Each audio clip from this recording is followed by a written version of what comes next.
Selamat malam semuanya. Assalamualaikum. Uh, Malam ini uh, kita menginjak malam yang terakhir ya untuk saya, karena ini adalah pertemuan yang keempat atau kedelapan ya. Dan untuk topik yang akan saya jelaskan di malam ini adalah mengenai PPH pasal 22, 23, dan 26. Ya. Dan karena ini masuk topik terakhir, ya saya harap nanti bisa ikut semua dan juga bisa bertanya kalau ada yang kurang jelas, nanti bisa minta dijelaskan kembali. Ya. Baik, saya share dulu screen-nya. Bentar.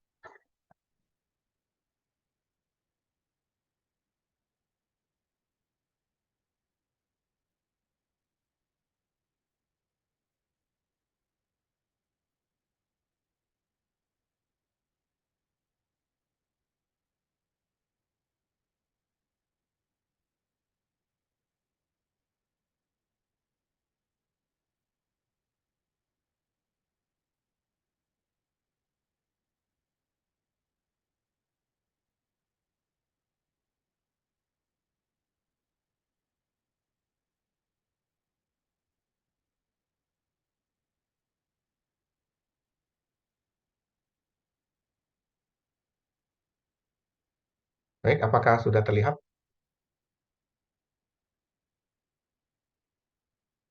Oke. Nah, kalau sudah terlihat, akan saya mulai mengenai pajak penghasilan pasal 22 ya. Jadi ini pajak salah satu pajak PPH yang akan kita bahas ya. Selain pajak PPH pasal 21 kemarin ya, kemudian pasal 4 ayat 2 dan pasal 15.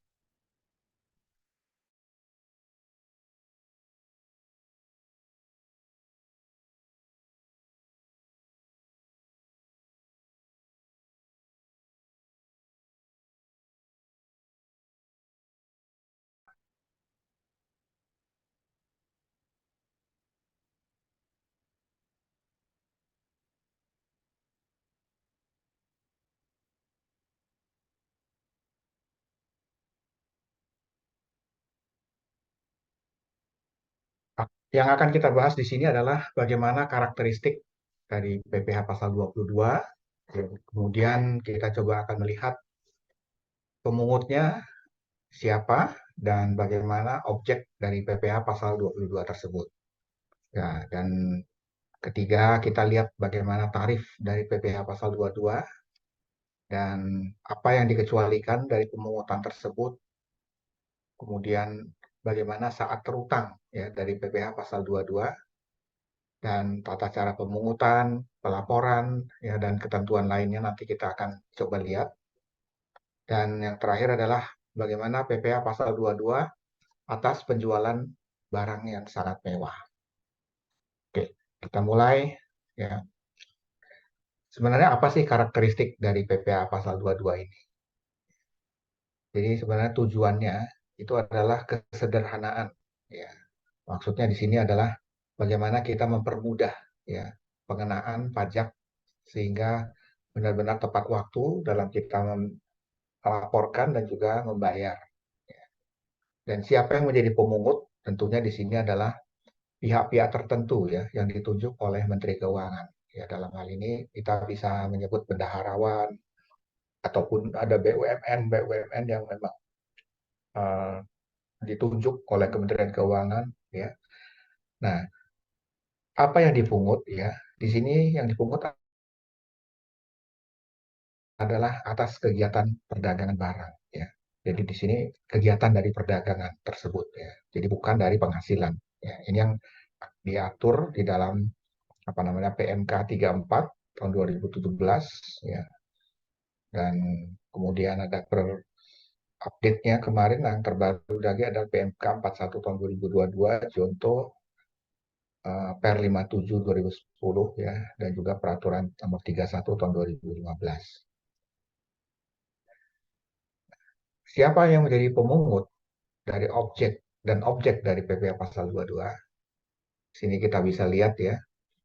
Yang menjadi pemungut ini nanti adalah bank devisa ya. dan Dirjen Bea Cukai atau DJBJ.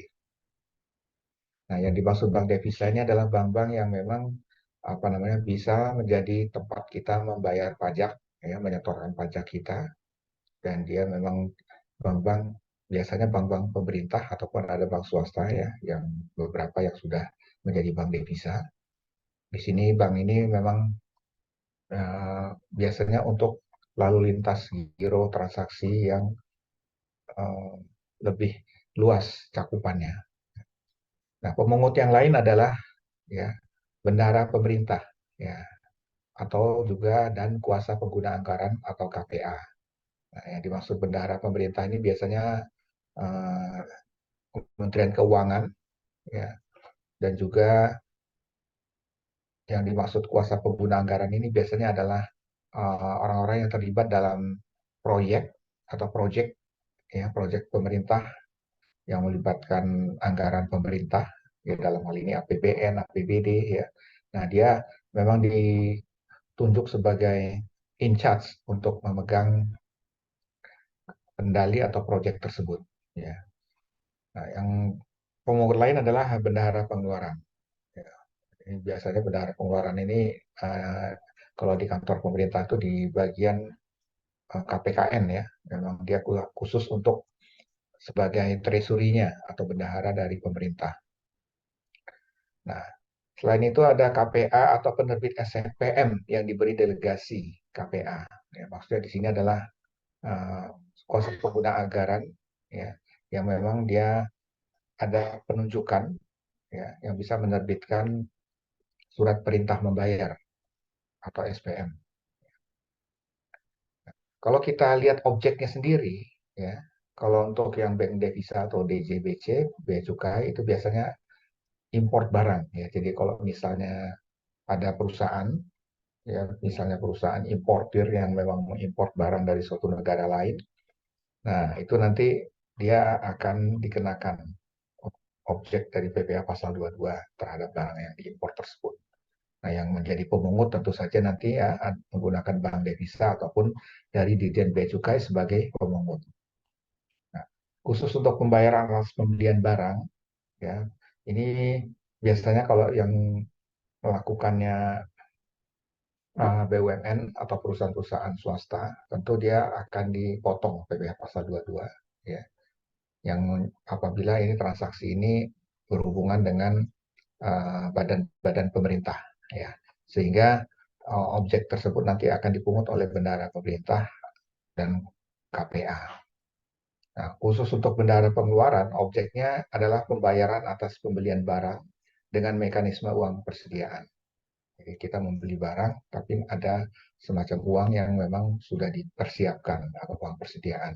Nah, ini nanti pemungutnya adalah bendahara pengeluaran.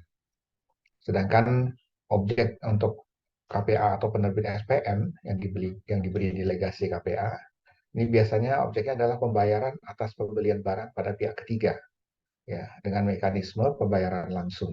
Ya, nah, ini kalau kita membeli barang, perusahaan membeli barang melalui perantara pihak ketiga, tapi dia ada pembayaran secara langsung, nah di sini nanti akan dipotong ya PPh pasal 22-nya oleh KPA atau penerbit SPM ya yang telah diberi delegasi oleh KPA. Nah, itu adalah pemungut dan objek dari PPh pasal 22. Nah, selain itu apalagi ya. Nah, seperti yang tadi saya awal jelaskan ya, di sini ada badan usaha tertentu ya, yaitu BUMN atau badan usaha yang dimiliki oleh BUMN. Apa yang menjadi objeknya? Ya adalah pembelian barang untuk keperluan usaha. Ya, jadi kalau misalnya uh, ada suatu perusahaan yang membeli barang, ya jadi dia memang sebagai supplier, ya.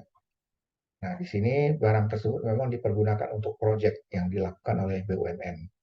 Nah, pembelian tersebut tentu nanti akan dipungut PPh pasal 22. Nah, untuk badan usaha industri seperti semen, baja, otomotif, farmasi, dan kertas, ya, ini objek PPh pasal 22 dari penjualan hasil produksinya ya pada distributor dalam negeri ya. Jadi misalnya pada badan industri tersebut ya, misalnya kita ambil contoh perusahaan semen ya, dia menjual hasil produksinya pada distributor ya, distributor dalam negeri di sini. Nah, nanti di sini akan dipotong PPh pasal 22, termasuk industri baja, otomotif ya, farmasi dan kertas.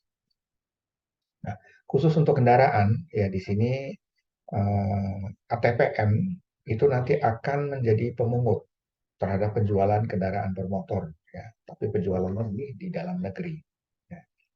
Nanti bisa ATPM ya, agen tunggal pemegang merek, bisa APM ya, ataupun importir umum kendaraan bermotor yang bisa menjadi pemungut untuk PPh pasal 22.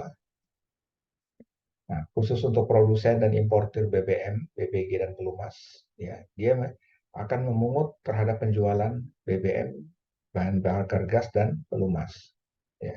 Nah, jadi importir-importir tersebut, dia statusnya sebagai pemungut PPh pasal 22. Untuk pemungut dari pembelian bahan-bahan dari pedagang pengumpul, ya, maksudnya di sini adalah bahan-bahan dari eksportir yang hubungannya nanti sektor-sektor kehutanan ya, keperluan industrinya. Nah, ini termasuk perkebunan, pertanian, peternakan, dan perikanan. Itu dia akan memotong PPh pasal 22 atas pembelian bahan-bahan dari pedagang. Ya, itulah yang kita maksud dengan objek dan pemungut dari PPh pasal 22.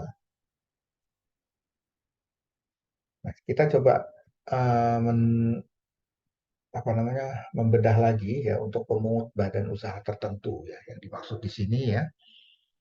Yang pertama adalah badan usaha milik negara, yaitu badan usaha yang memang sebagian besarnya sahamnya itu dimiliki oleh negara ya, melalui penyertaan langsung ya, direct replacement yang memang diambil dari kekayaan negara yang dipisahkan ya. Misalnya diambil dari APBN ya yang memang sudah dipersiapkan untuk BUMN tersebut. Nah, kemudian ada juga badan usaha negara milik negara yang merupakan hasil dari restrukturisasi ya yang dilakukan oleh pemerintah. Dan restrukturisasi tersebut dilakukan melalui pengalihan saham milik negara kepada badan usaha milik negara lainnya. Ini biasanya ada semacam penggabungan usaha ya di antara BUMN. Ya. Nah, kemudian saham yang ada di situ saling dialihkan antara satu BUMN dengan BUMN yang lain. Itu dia bisa menjadi pemungut badan usaha tertentu.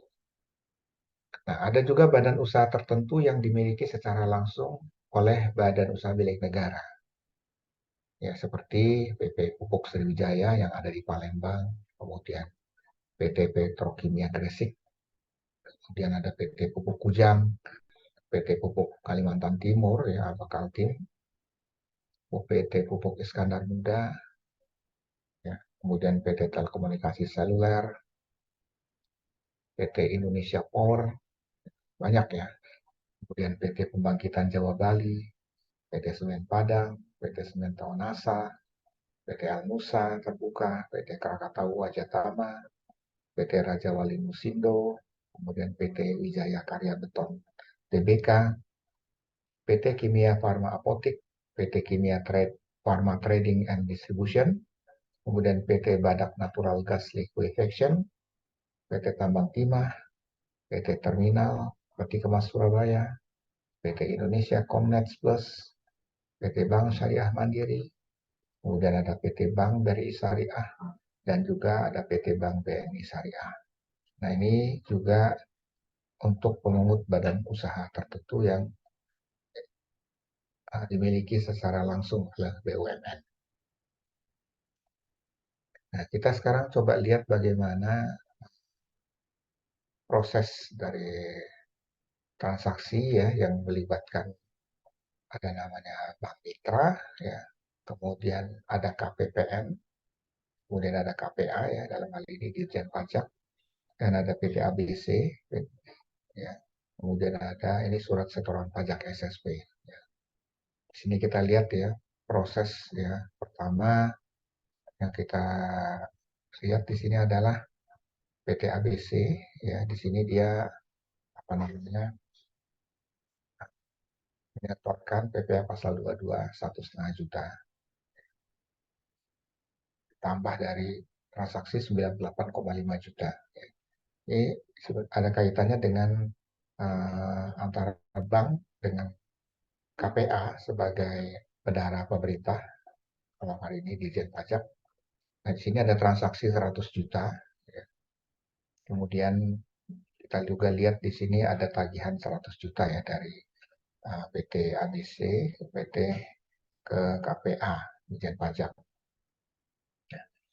Tentu KPA akan mengeluarkan surat perintah membayar 100 juta melalui KPPN. Ya, ini semacam bendahara pemerintah. KPPN nanti akan mengeluarkan SP2D nilainya 100 juta kepada Bank Mitra. Ya. Dan Bank Mitra nanti akan secara tidak langsung akan mengirimkan 100 juta ini kepada KPA. Ya. Nah, prosesnya nanti terjadi di sini ya, antara KPA dan PT ABC. Ya. Bagaimana si PT ABC nanti di sini akan memotong PPh pasal 22 1,5 juta. Ini kaitannya adalah soal pengadaan alat tulis kantor ya. Kemudian 1,5 juta ini ya didapat dari 1,5% ya. Ini tarif yang nanti akan kita coba lihat detailnya, dikalikan 100 juta ya, sehingga hasilnya 1,5 juta. Dan ini nanti disetorkan ke kas negara menggunakan SSP ya, surat setoran pajak. Nah, kita mungkin bisa melihat transaksi ini melalui nomor berurutan ya, bagaimana prosesnya mulai dari sini ya.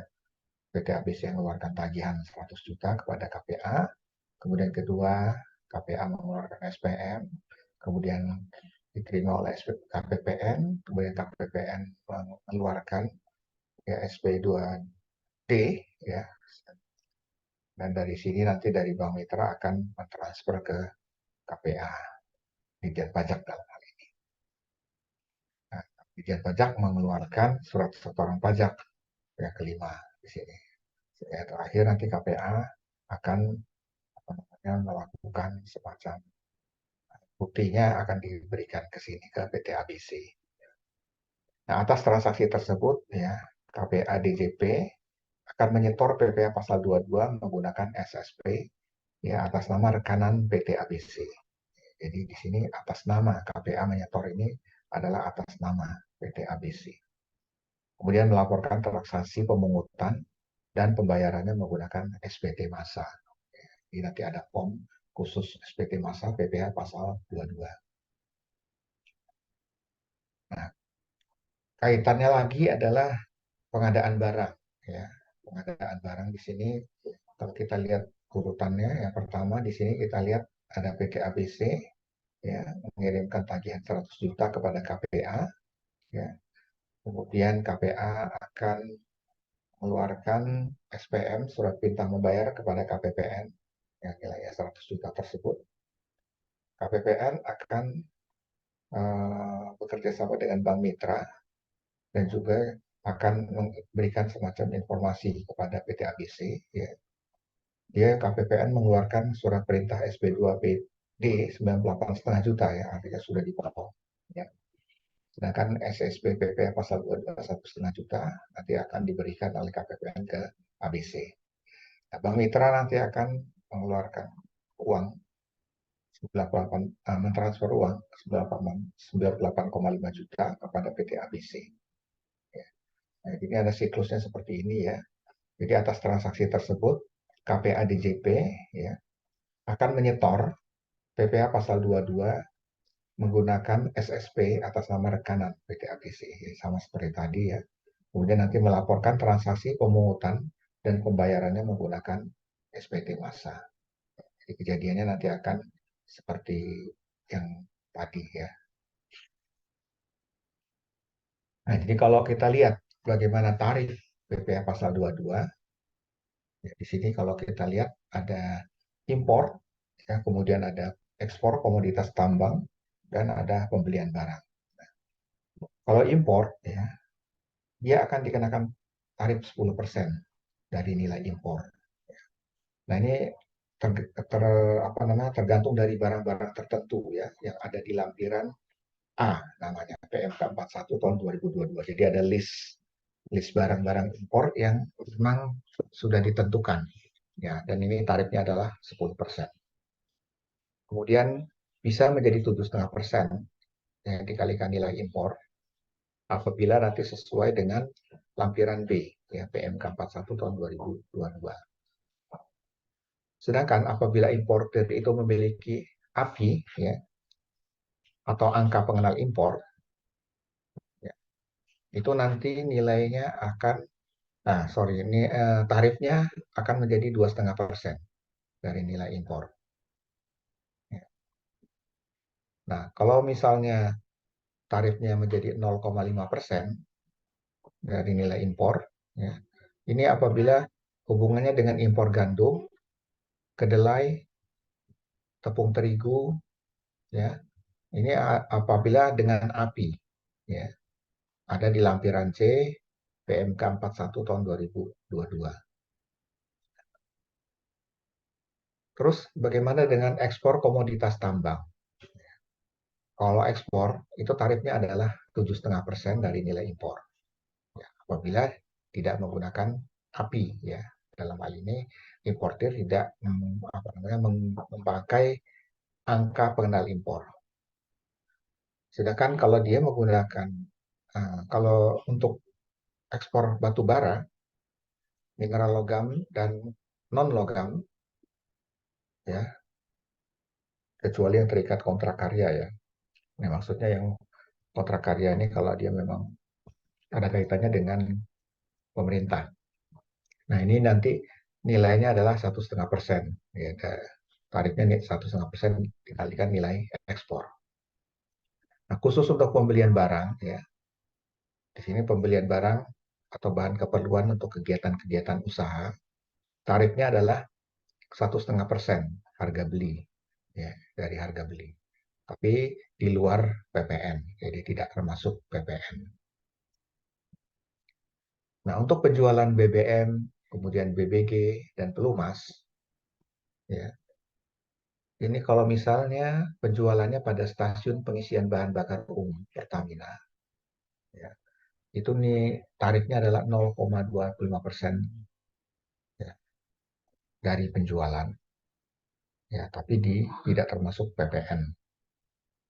Sedangkan kalau penjualan pada stasiun pengisian bahan bakar umum yang bukan Pertamina, itu tarifnya menjadi 0,3% dari penjualan.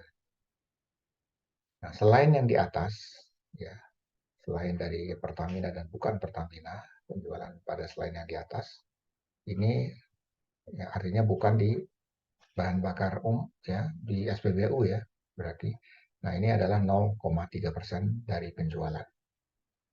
Untuk BBG itu 0,3% dari penjualan, dan untuk pelumas oli, ya, itu adalah 0,3% dari penjualan. Dan ini semuanya dihitung di luar PPN, ya, jadi tidak termasuk PPN. Nah, bagaimana dengan yang tidak memiliki NPWP? Tentunya pemungutannya akan menjadi lebih tinggi 100%, ya, jadi bisa 2 kali lipat, ya. Nah, untuk penjualan industri tertentu, ya, misalnya dalam hal ini semua jenis semen, ya. Nah, untuk semua jenis semen tarifnya adalah 0,25%. Kemudian untuk penjualan kertas itu 0,1%. Kemudian penjualan baja 0,3%, ya, tarifnya. Dan penjualan kendaraan bermotor roda 2 atau lebih itu 0,45%. Kemudian untuk penjualan semua jenis obat itu adalah 0,3%. Nah, untuk penjualan kendaraan bermotor, ini yang biasa dilakukan oleh ATPM, ya, APM dan importir umum, itu tarifnya 0,45%. Jadi ini akan dipotong sebesar ini, ya, untuk kendaraan bermotor. Khusus untuk pembelian bahan keperluan industri, ya, ya, misalnya di sini oleh badan usaha sektor kehutanan atau pertanian, ternakan, kebun dan perikanan, ya, ini tarifnya adalah 0,25%. Jadi ini adalah tarif PPh pasal 22 untuk berbagai kategori ya, dari penjualan industri tertentu, kendaraan bermotor, kemudian pembelian bahan, semua ya ada di sini. Selain itu adalah pembelian batu bara dan mineral. Ya. Jadi pembelian batu bara dan mineral logam ataupun bukan logam ya dari badan atau orang pribadi pemegang izin usaha pertambangan oleh industri atau badan usaha. Nah, dan yang kita berikan tarifnya adalah 1,5% dari pembelian. Ya, tentunya di luar PPN. Untuk penjualan emas batangan, ya ini adalah penjualan emas batangan oleh badan usaha ya yang memproduksi emas batangan. Termasuk badan usaha yang memproduksi emas batangan melalui pihak ketiga. Nah, tarifnya untuk PPh pasal 22 adalah 0,45% dari harga jual. Dan ini tidak termasuk PPN. Jadi bagaimana alur contohnya ya untuk PPh 22 atas penjualan ya. Di sini ada dua perusahaan ya. Ada namanya PT ABC, ini adalah industri farmasi. Kemudian ini adalah PT XYZ. Nah, di sini kita lihat ya industri farmasi PT ABC ini menjual jual beli obat-obatan nilainya 100 juta ya dengan PT XYZ. Di PT XYZ ya akan membayar kepada ABC ya, nilainya adalah 100 juta harga dari obat tersebut ditambah 0,3% dikali 100 juta ya, berarti 300.000. Nah, dari sini nanti PT ABC akan mengeluarkan surat setoran pajak yang harus dia serahkan kepada kas negara, nilainya 100.000.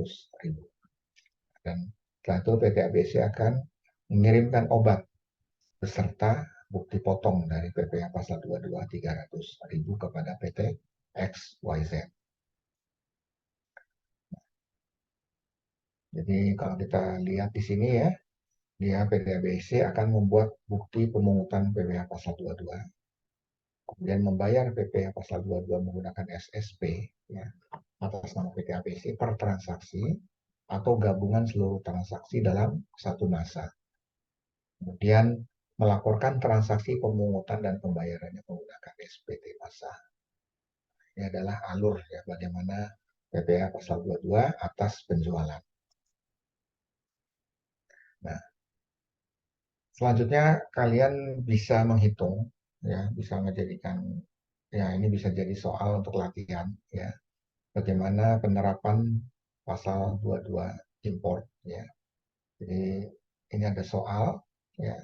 Nanti coba kalian coret-coret itu ya.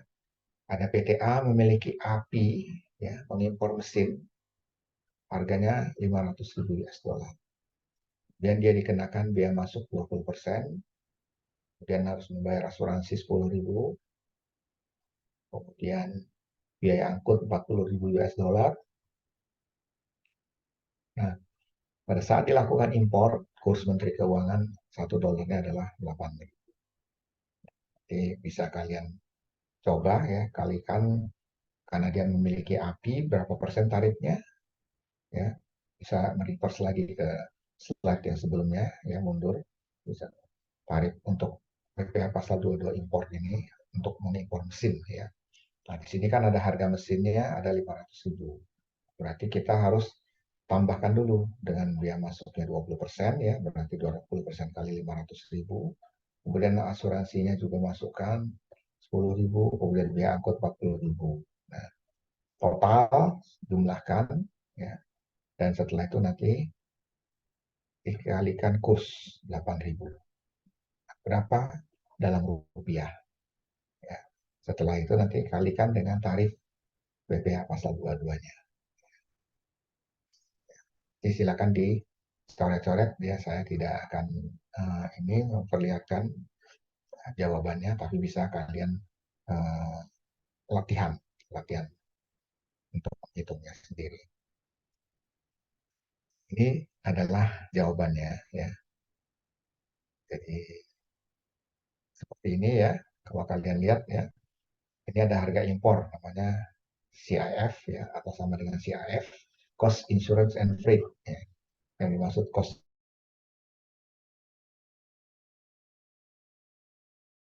angkutannya. Total 500.000 ya. Tadi biaya masuk 20% dari harga impor.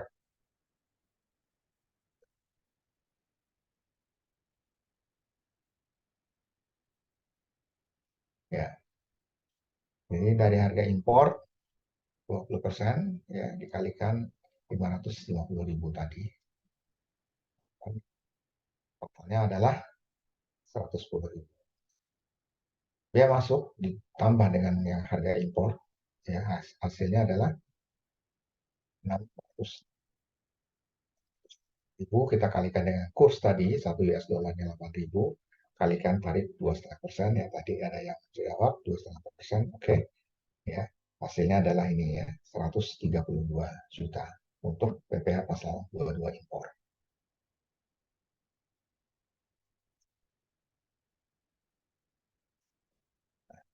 Sekarang kita melihat apa yang dikecualikan ya dari pemungutan PPh pasal 22 ya. Jadi ada beberapa hal yang memang tidak dipungut PPh pasal 22. Apa itu ya? Di sini adalah impor barang atau penyerahan barang yang berdasarkan ketentuan peraturan perundang-undangan memang tidak terutang. Jadi ada daftar impor yang dikeluarkan oleh pemerintah dan itu memang tidak dipungut PPh pasal 22. Ada juga impor barang yang dibebaskan dari pungutan biaya masuk dan atau pajak pertambahan nilai. Jadi misalnya di sini kawasan bebas atau kawasan berikat kita sebut juga ya. Ya, jadi di sini pada kawasan itu ya memang sengaja disiapkan untuk yang memang tidak dikenakan bea masuk ataupun PPN. Ya, misalnya kita ambil contoh di Pulau Batam. Ya. Nah, di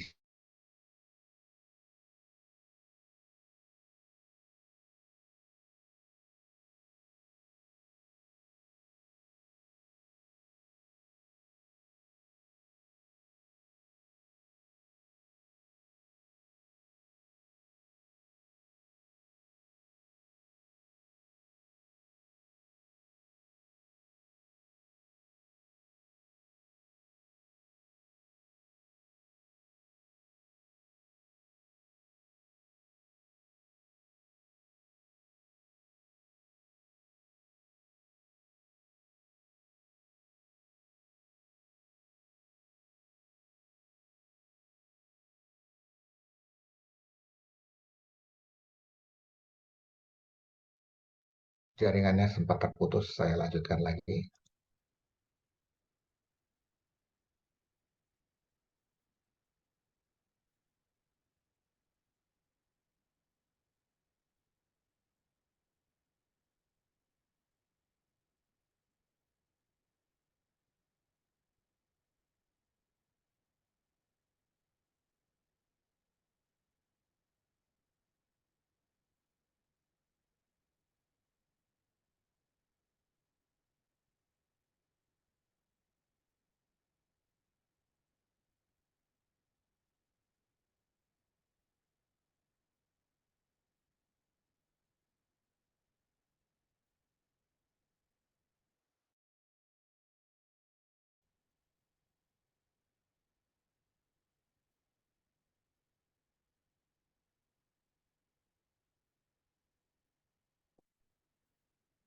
Screen-nya, mohon maaf, ini ya,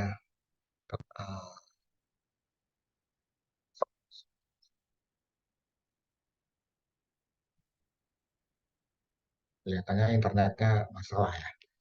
Sebentar ya, screen-nya hilang.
Saya tadi tempat terputus, jadi saya coba bergabung kembali dan sekarang saya sudah masuk.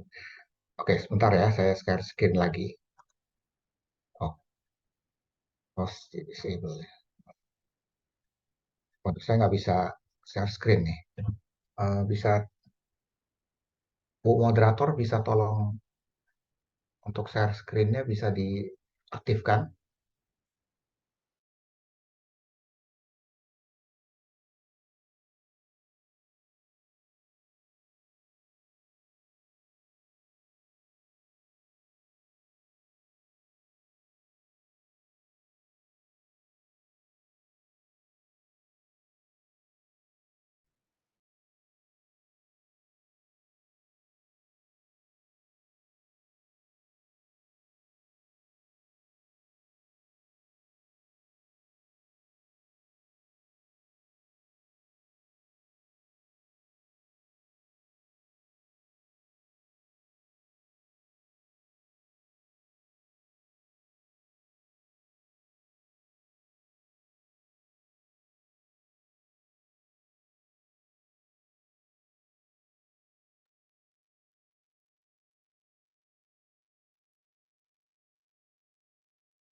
Oke, baik, Eh, apakah sudah terlihat kembali ya?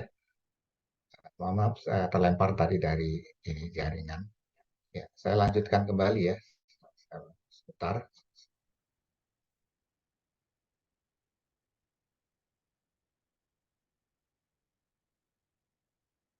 Ya, jadi tadi sampai di nomor ketiga ya. Di sini untuk import sementara.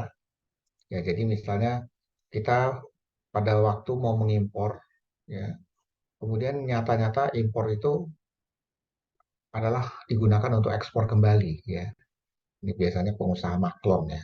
Nah, ini di sini memang akan dikecualikan ya dari pemungutan PPh pasal 22.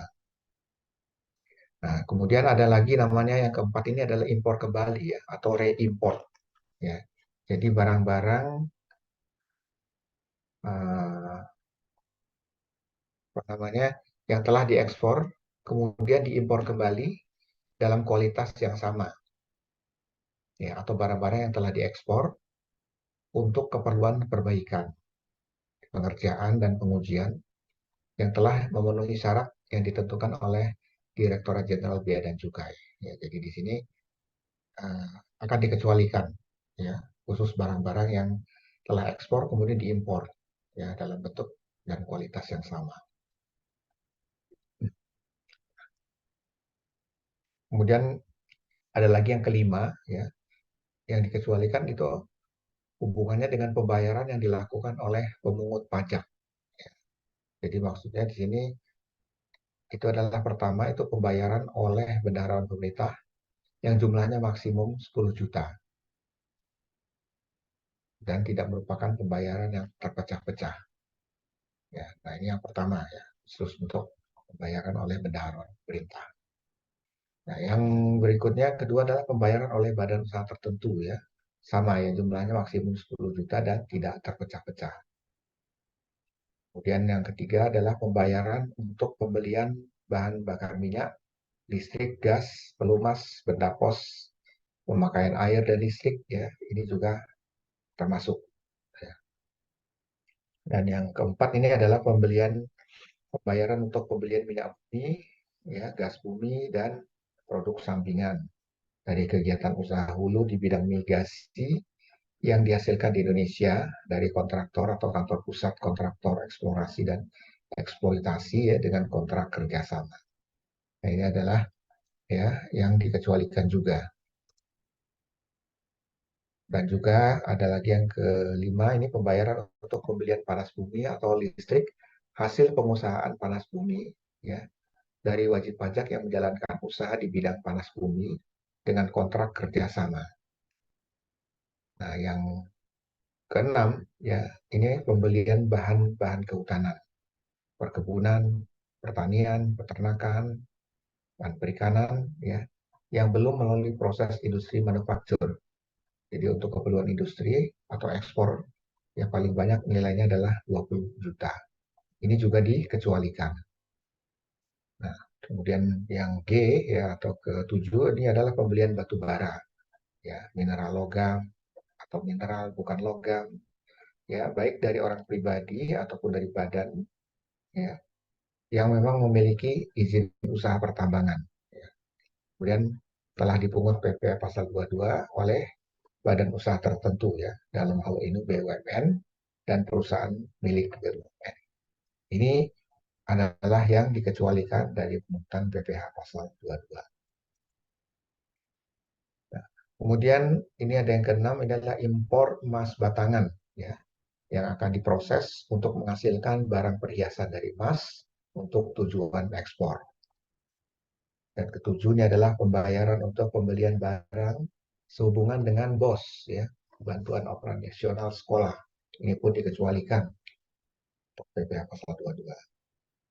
Kemudian yang 8 ini adalah penjualan kendaraan bermotor di dalam negeri yang dilakukan oleh industri otomotif ATPM, APM, importir umum yang telah dipungut ya. Jadi di sini apa namanya yang telah dipungut PPh pasal 22 ayat 1 huruf C ya. Jadi di sini masuk ke dalam PPh atas penjualan barang sangat mewah. Nah, yang ke-9 yang dikecualikan adalah penjualan emas batangan oleh badan usaha yang memproduksi emas pada Bank Indonesia. Dan yang ke-10 adalah pembelian gabah dan atau beras oleh bendahara pemerintah.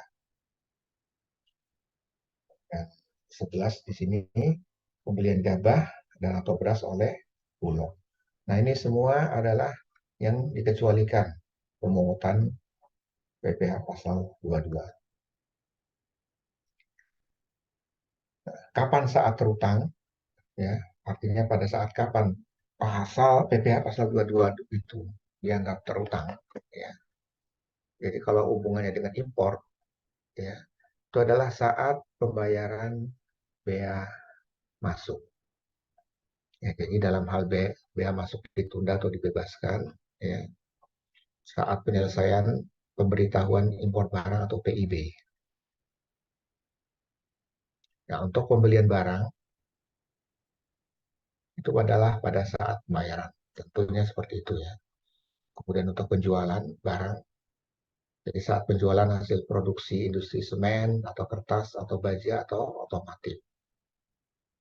Kemudian saat penerbitan surat perintah pengeluaran barang, delivery order, jadi untuk penjualan BBM, gas, dan pelumas. Ya, itu pada saat penjualan barang. Nah, kalau pembelian bahan dari pedagang pengumpul, tentunya adalah pada saat pembelian. Ini adalah saat terutangnya, ya, mulai dikenakan PPh pasal 22. Bagaimana tata cara penyetorannya untuk PPh pasal 22? Ya, kalau impor itu tentu penyetorannya oleh importir ya, atau DJBC, Dirjen Bea Cukai. Kemudian kalau untuk pembelian barang di sini oleh bendaharawan dan KPA atau kuasa pengguna anggaran. Untuk penjualan barang itu oleh pemungut atas penjualan, ya, apa itu KBBM, gas atau pelumas. Kemudian hasil produksi industri, ya, semen, kertas, baja, otomotif, farmasi, ya, ini yang memungut semua untuk penjualan barang. Nah, untuk pembelian bahan untuk industri, ya, oleh pemungut untuk pembelian bahan industri dan ekspor, sektor kehutanan, perkebunan, pertanian, dan perikanan. Jadi ini sektor-sektor nanti yang akan apa namanya menyetorkan ya untuk pembelian bahan untuk industri. Setelah itu bagaimana? Ya, pemungut wajib melaporkan hasil pungutannya ya menggunakan SPT massa ya atau surat pemberitahuan massa ke kantor pelayanan pajak atau KPP. Nah, di sini ada dua kategori untuk pemungutan PPh pasal 22 ya. Ada yang dimasukkan sebagai tidak final, ada yang kita masukkan sebagai final. Nah, yang tidak final ya ini nanti bisa dikreditkan ya untuk SPT badan atau SPT PPh badan. Itu apa saja yang tidak final ya. Ini ada import, ada pembelian barang, kemudian ada penjualan barang, ada penjualan BBM ya, gas pelumas ya, pada selain penyalur atau agen. Sedangkan dia kalau sudah dianggap final, ya, apabila ada penjualan BBM gas pelumas pada penyalur atau agen. Jadi di sini kalau udah lewat penyalur, dia langsung final untuk PPh pasal 22-nya. Ya, sedangkan yang selain penyalur atau agen, dia dikategorikan sebagai tidak final. Nah, kemudian bagaimana PPh pasal 22 untuk barang yang sangat mewah? Ya, biasanya untuk mobil-mobil eh, kelas atas atau mewah, ya, bisa Mercedes, BMW, ya.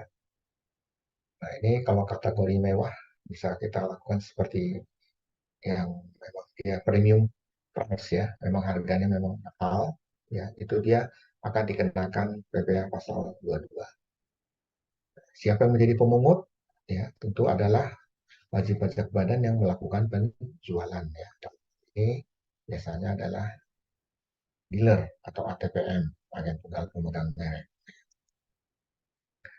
Nah, di sini kalau kita lihat, ya, atas penjualan barang yang tergolong sangat mewah, ya, oleh badan yang melakukan penjualan barang yang sangat mewah, itu PPh pasal 22-nya itu adalah 1%, ya.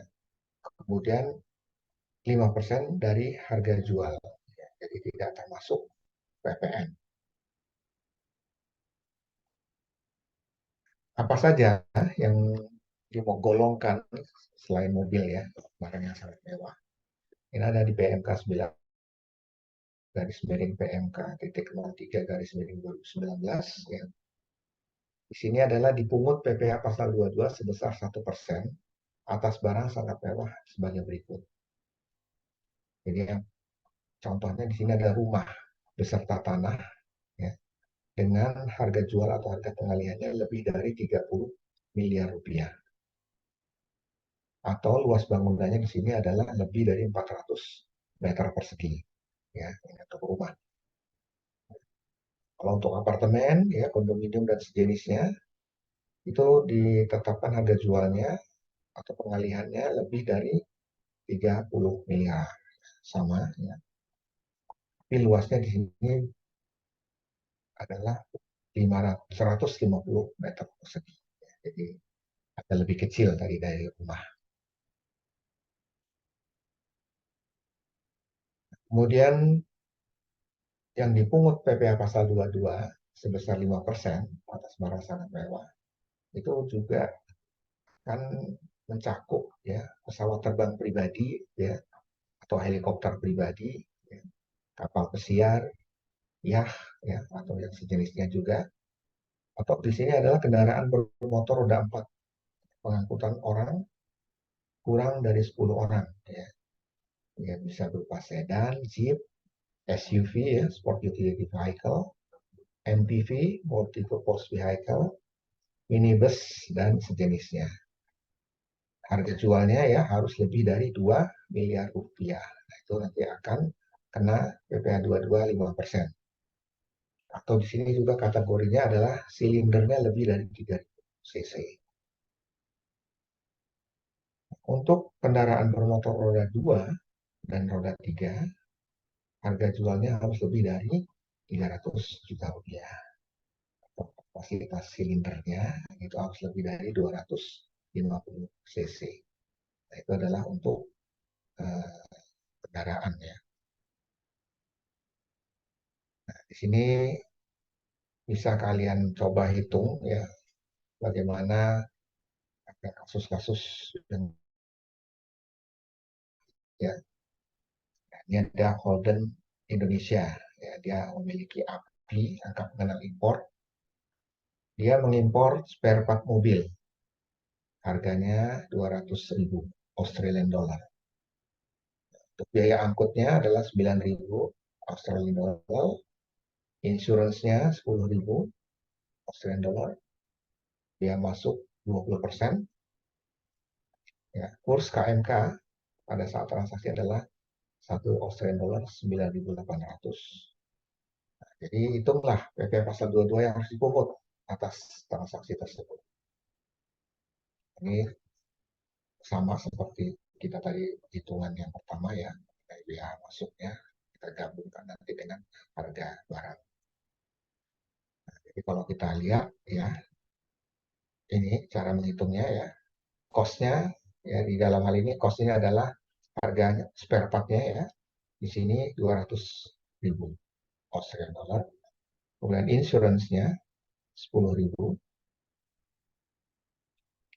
Kemudian freight atau biaya angkut 9.000. Nah, ini nanti kita jumlahkan yang disebut dengan CIF namanya, total CIF ya. Cost, insurance, and freight. Jadi totalnya 219.000. Harga ini dikalikan biaya masuk 20%. Hasilnya adalah 43.800. Biaya masuk dijumlahkan dengan CIF tadi, sehingga nilai impor dalam Australian dollarnya adalah 262.800. Nah, dikalikan dengan kurs 9.800, hasilnya adalah 2,575.440.000. 2.575.440.000 rupiah. Tarif PPh 22-nya tentu adalah 2,5% ya, sesuai dengan untuk yang barang mewah tadi ya, kategori sedan. Kalikan dengan nilai impor ini, ya, sehingga pajaknya PPh pasal 22 adalah 64.386.000 rupiah. Ini adalah contoh perhitungan. Nah, untuk PPh pasal 22 materinya hanya sampai di situ ya. Sebelum masuk ke PPh pasal 23 ya. Mungkin ada yang ingin kalian tanyakan.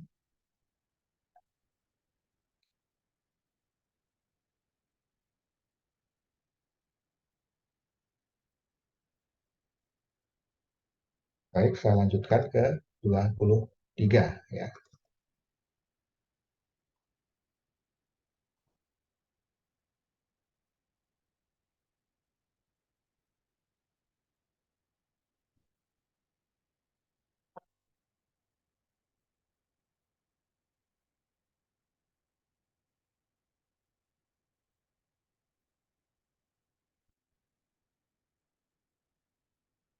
Oke, saya teruskan ya untuk PPh pasal 23. Saya besarkan dulu screen-nya, slide.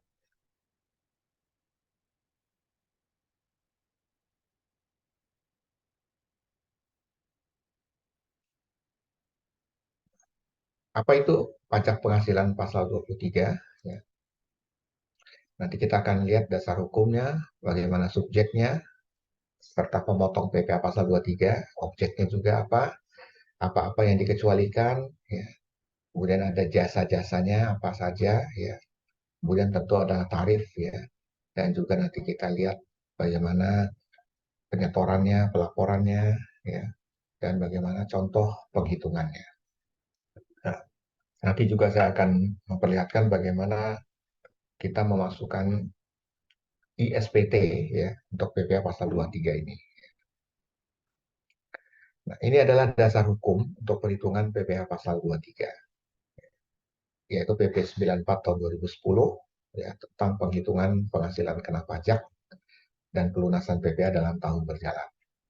Kemudian ada PMK 141, PMK 03 2015 tentang jenis jasa lain, dan juga ada Surat Edaran Nomor 35 tahun 2010 tentang pengertian sewa dan penghasilan lain sehubungan dengan penggunaan harta, jasa teknik, jasa manajemen, dan jasa konsultan. Dan juga ada Surat Edaran Nomor 53 tahun 2009 tentang jumlah bruto dalam pemotongan PPh pasal 23. Apa yang menjadi subjek ya, dan juga siapa yang menjadi pemotong untuk PPh pasal 23. Wajib pajak badan dalam negeri ya, bisa juga BUT ya, dan orang pribadi ya dalam jenis penghasilan tertentu. Artinya di sini uh, siapapun ya, apakah itu perusahaan ya atau KPUT ya, luar negeri ya, ataupun orang pribadi ya, itu juga akan menjadi subjek ya terhadap PPh pasal 23 ini. Kemudian yang menjadi pemotongnya ya, yaitu adalah badan pemerintah, subjek pajak dalam negeri, penyelenggara kegiatan, kemudian ada BUT, ya, ada perwakilan perusahaan luar negeri lainnya. Kemudian pemotongnya juga bisa dari akuntan, ya, ini untuk orang pribadi, ya. Kemudian ada arsitek, ada dokter, notaris, PPAT, ya. PPAT ini pejabat pembuat akta tanah, ya. Tapi yang ini dikecualikan untuk camat, pengacara, atau konsultan, ya, karena mereka tidak bisa untuk memotong PPh pasal 23. Atau orang pribadi yang melakukan pekerjaan bebas atau menjalankan usaha, ya, dan penyelenggaraan pembukuan atas pembayaran sewa. Ini semua adalah pemotongnya. Apa yang menjadi objek dari PPh pasal 23?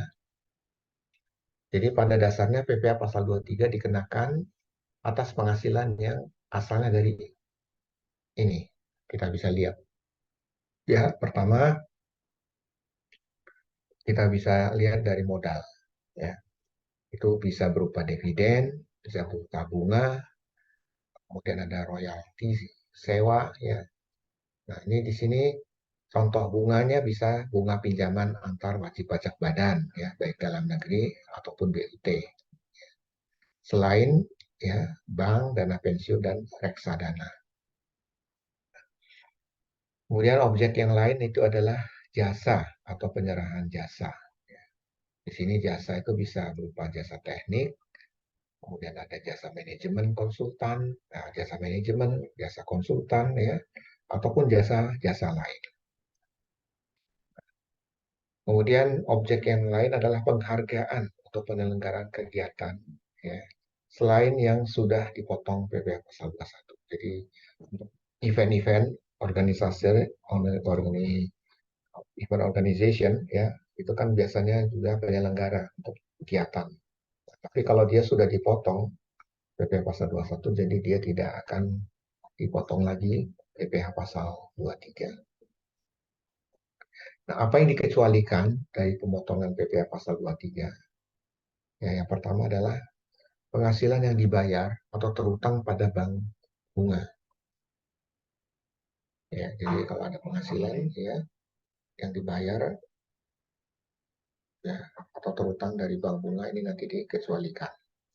Kemudian kedua adalah sewa sehubungan dengan sewa guna usaha dengan hak opsi. Jadi kalau misalnya kita melakukan penyewaan, tapi di sini dia menggunakan sewa guna usaha memakai hak opsi.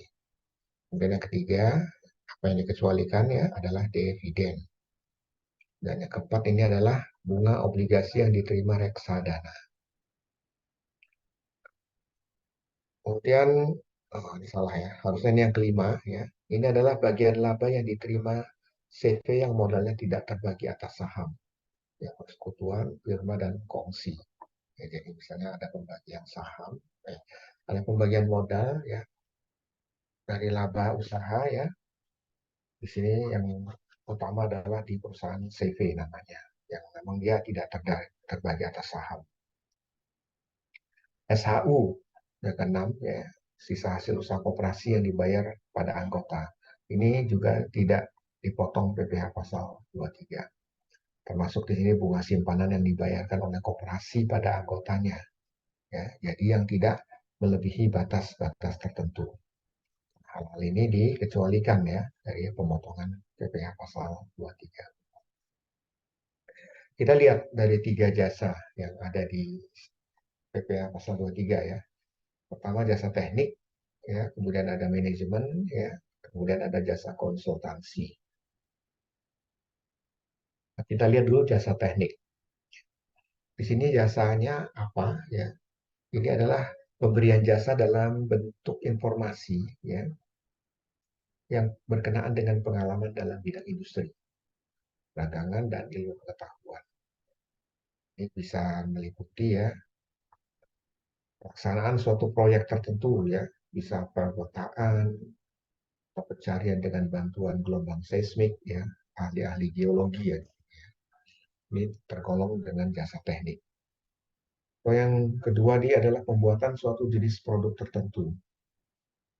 ya, seperti pemberian informasi dalam bentuk gambar, kemudian petunjuk produksi, perhitungan-perhitungan, ya, dan sebagainya. Ini biasa dilakukan oleh insinyur, ya, apalagi yang hubungannya dengan produksi dan informasi dalam bentuk gambar. Yang ketiga di sini jasa teknik, contohnya pemberian informasi yang berkaitan dengan pengalaman di bidang manajemen.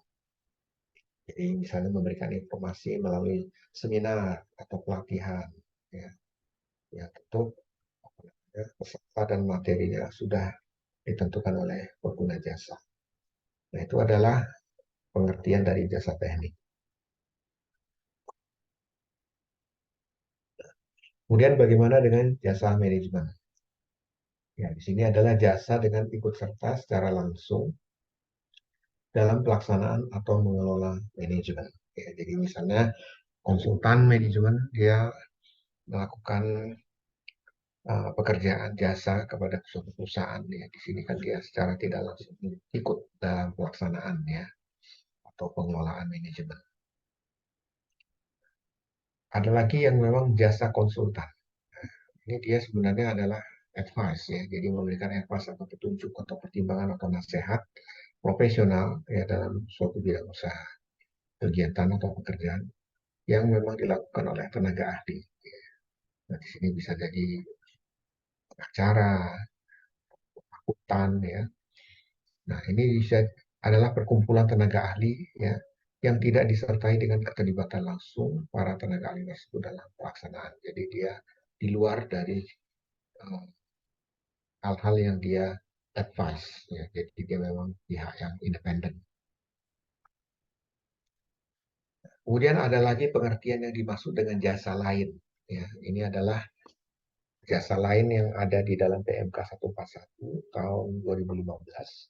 Apa saja?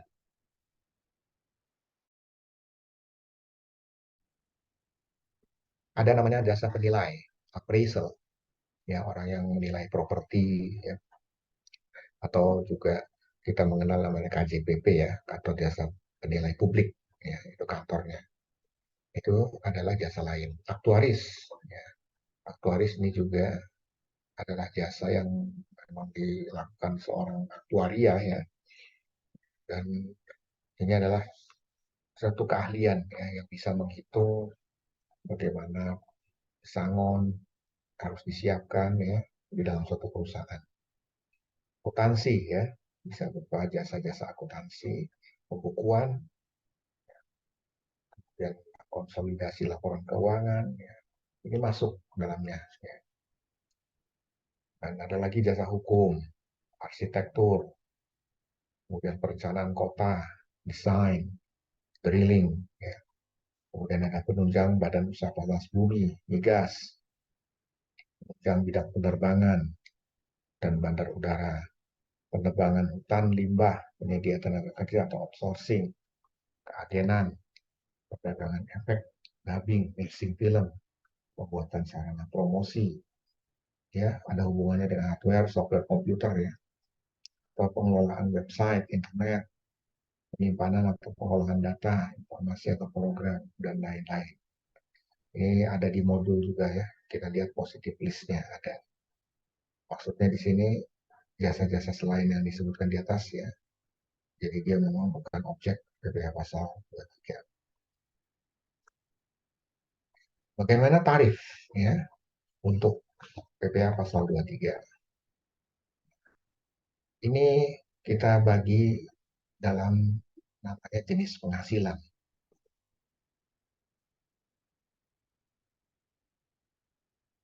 Dividen yang pertama, itu dia menjadi bukan objek pajak ya di Undang-Undang Nomor 11 Tahun 2020. Ya, sebagaimana dimaksud pasal 4 ayat 1 G. Kemudian jenis penghasilan lain adalah bunga. Ya, ini juga yang dimaksud di pasal 4 ayat 1 F dan royalti, hadiah, penghargaan, bonus, dan sejenisnya selain yang telah dipotong PPh pasal 21 ayat 1 ya, huruf D Undang-Undang PPh. Tarifnya adalah 15% dikali bruto ya, dari semua jenis penghasilan ini. Tarif yang lain ya ini hubungannya dengan sewa. Ya. Di sini sewa dan penghasilan lain ya sehubungan dengan penggunaan harta. Kecuali sewa dan penghasilan lain sehubungan dengan penggunaan harta adalah dikenai PPh pasal 4 ayat 2 ya untuk tanah dan bangunan. Ini berapa tarifnya di sini adalah 2% ya dikalikan. Kemudian jenis penghasilan lain ini adalah imbalan sehubungan dengan jasa teknik, jasa manajemen, jasa konsultan, dan jasa lain selain jasa yang telah dipotong PPh pasal 2. Ini seperti PPh. Ini ada warning ya, apabila jika WP-nya tidak memiliki menerima, ya, WP yang menerima nggak memiliki NPWP, ya, nanti akan dikenai sanksinya 100% lebih tinggi.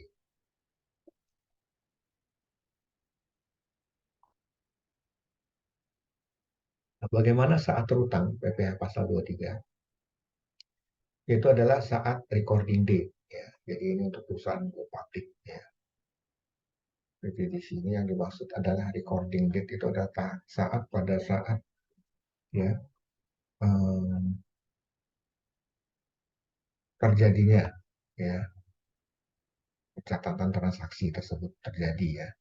Jadi di sini saat terutang itu ya bisa pada saat pembayaran atau saat disediakannya untuk dibayarkan atau di sini saat jatuh tempo pembayaran. Sedangkan kalau untuk perusahaan tidak go public ini nanti saat pembagian dividen diumumkan. Jadi mulai uh, off time-nya itu adalah di sini ya, tidak go public. Sedangkan go public itu saat recording date pencatatannya. Bagaimana saat penyetoran dan pelaporan? PPh 23 terutang ya disetornya paling lambat tanggal 10 ya, bulan berikutnya. Jadi setelah masa pajak berakhir, tanggal 10 paling telat harus sudah menyetorkan untuk PPh 23. Nah, khusus untuk laporan ya itu adalah paling lambat tanggal 20 bulan berikutnya ya setelah masa pajak berakhir.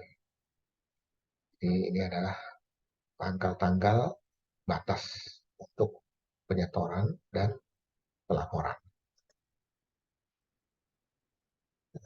Bagaimana kita membedakan ya antara PPh pasal 23 dengan PPh pasal 4 ayat 2? Ya, di sini kita bisa lihat ya, kalau kita menerapkan PPh pasal 4 ayat 2, ya, di sini kita ambil contoh ya, ada namanya PT Alexis, itu menyewa gedung kantor kepada PT Kencana. Nah, ini baru kita terapkan PPh pasal 4 ayat 2, karena ini sifatnya final. Ya. Ini contohnya menyewa gedung kantornya adalah 200 juta. Nah, untuk PPh pasal 23, ini kita ambil contoh di sini PT Alexis menyewa alat berat 300 juta juga. Jadi kalau di sini nyewa alat berat, di sini nyewa kantor ya, yang menggunakan 4 ayat 2, yang ini menggunakan PPh pasal 23. Jadi itu kalau kita lihat di sini ya bisa ketahuan ya bahwa yang untuk PPh pasal 4 ayat 2 ini biasanya adalah sifatnya aset yang fix ya, yang dia memang seperti gedung, tanah ya, itu dikenakan PPh pasal 4 ayat 2. Tapi yang 23 ini menyewa alat ya, seperti ini contohnya. Nah, kemudian kita lihat bagaimana perbandingan objek pajak ya. Di sini ada namanya bunga atau diskonto obligasi ya diterima oleh ya, pertama bank yang didirikan di Indonesia, atau cabang-bank luar negeri di Indonesia. Ini no ya, artinya uh, tidak masuk ya. Kemudian kalau dana pensiun yang disahkan oleh Menteri Keuangan juga tidak ya, dan bukan objek pajak. Reksadana ya itu masuk pajak final tarifnya 15%. Nah, untuk WPDN dan BUT, wajib pajak dalam negeri ataupun BUT yang memang tinggal di wajib pajak luar yang tinggal menetap di dalam negeri kita, itu dia ya, tidak terkena, tidak menjadi objek pajak WPH 21. Nah, hanya WP luar negeri, ya itu kena final, ya tarifnya 20%.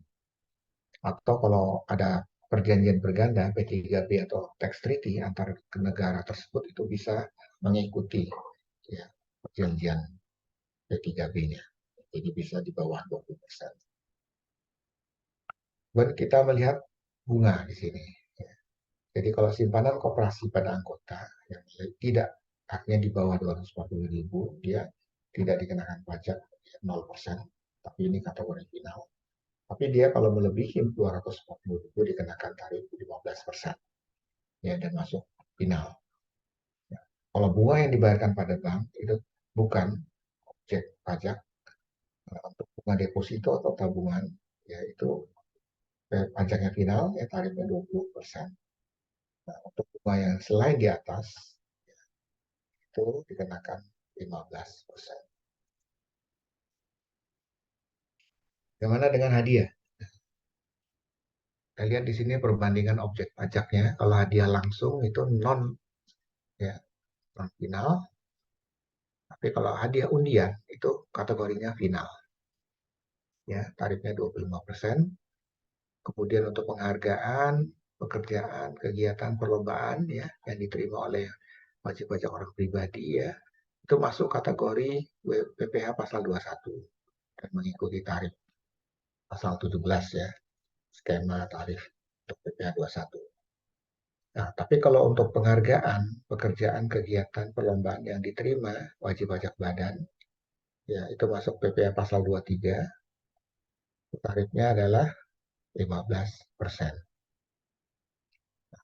Untuk sewa, jadi ada SGU dengan hak opsi atau kapitalis, itu tidak ya, tidak dikenakan PPh. Untuk operating lease, ya sewa tanah dan bangunan itu final, tarifnya 10%. Tapi untuk sewa pesawat udara, ini masuk kategori PPh pasal 15 ya, yang kemarin kita pelajarinya. Ya. Jadi untuk dalam negeri 1,8%, kemudian luar negeri 2,64%. Nah, sewa-sewa selain di atas, PPh pasal 23-nya adalah 2%. Kita masuk ke contoh perhitungan ya. Ini contoh perhitungan ini bisa kalian coba ya. Kalian coba hitung ya, sendiri ya berdasarkan teori yang diajarkan ya. Ini kita lihat di bulan Oktober 2010 ada namanya PT Andromeda Raya yang melakukan perjanjian kontrak sewa ya, dengan PT Bima Sakti atas mesin penggiling dengan nilai kontrak 80 juta per tahun. Nah, ini bisa kalian hitung bagaimana tarif PPh untuk ini ya, untuk perjanjian kontrak sewa ini. Kata Andromeda dan Bima Sakti. Berarti sewa mesin ya.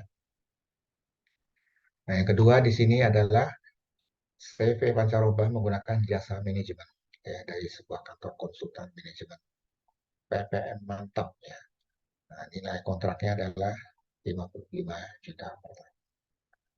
Coba kalian ingat tadi berapa tarifnya untuk jasa manajemen? Ya, nanti kalian tinggal kalikan dengan nilai kontrak. Jadi nanti coba kalian hitung sendiri ya untuk transaksi ini menggunakan PPh pasal 23. Yang kedua di sini ada PT Power Source. Ya, ini ada perusahaan penyedia tenaga kerja, ya, outsourcing berarti. Jadi perusahaan ini mendapat kontrak dari PT Prima untuk menyediakan tenaga kerja pemasaran sebanyak 10 orang dengan mendapat imbalan jasa sebesar 20 juta. Kemudian tenaga kerja tersebut selanjutnya menjadi pegawai PT Prima. Oke, nah nanti dari sini kalian bisa hitung berapa ya, PPh pasal 23-nya.